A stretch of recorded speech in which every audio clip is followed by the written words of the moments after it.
2021-жылдын 26-ноябрында Коопсуздук кеңешинин отурумунда Кыргыз Республикасынын президенти Садыр Нуркожоевич Жапаров 2016-2020 жылдар аралыгында Кыргыз Республикасынын эсептөө палатасы тарабынан энергокомпаниялардын ишмердүүлүгүнө текшерүү жүргүзүлүп, мамлекеттик бюджетке өтө ири өлчөмдө материалдык зыян келтиргендигин белгилеп, башкы прокуратурага териштирүү иштерин жүргүзүүнү жана юридикалык баа берүүнү тапшырган. Кыргыз Республикасынын президентинин тапшырмасына ылайык жүргүзүлгөн текшерүүдө электр энергиясына болгон карыздарды мыйзамсыз эсептен чыгаруу боюнча туруктуу коррупциялык схема түзүлгөндүгү аныкталып, аталган факты боюнча башкы прокуратура тарабынан Кыргыз Республикасынын кылмыш жаза кодексинин 336 беренесинин 1-бөлүмү, бул коррупция беренеси менен мамлекеттик Ош электр, Жалал Абад электр, Чыгыш электр жана Түндүк электр ачык акционерлик коомдорунун жооптуу кызматкерлеринин мыйзамсыз аракеттерине 4 кылмыш иши козголгон. Ал 4 кылмыш иши боюнча тергөө тобу түзүлгөн Баш прокуратурада.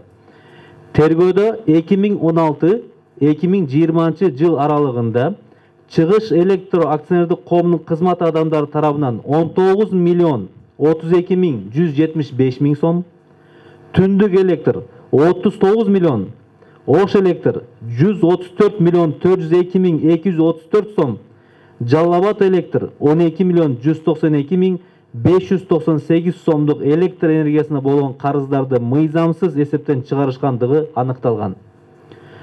Кылмыш иштердин алкагында бардык жагдайларды толук, ар тараптуу жана объективдүү изилдеп чыгуу үчүн республиканын бардык шаарларына, райондоруна тийиштүү ар бир райондук электр тармактары бөлүмдөрүнүн жана ачык акционерлик коомдордун филиалдарынан кылмыш иштерге байланыштуу иш кагаздары алып, тергөө аракеттери өткөрүлүп, алынган иш кагаздар анализденип, карыз болуп калган жеке жана юридикалык абоненттердин өздүктөрү, даректери, карыздын өлчөмдөрү такталып, жалпысы 9860 абонент күбө катары суракка алынышкан.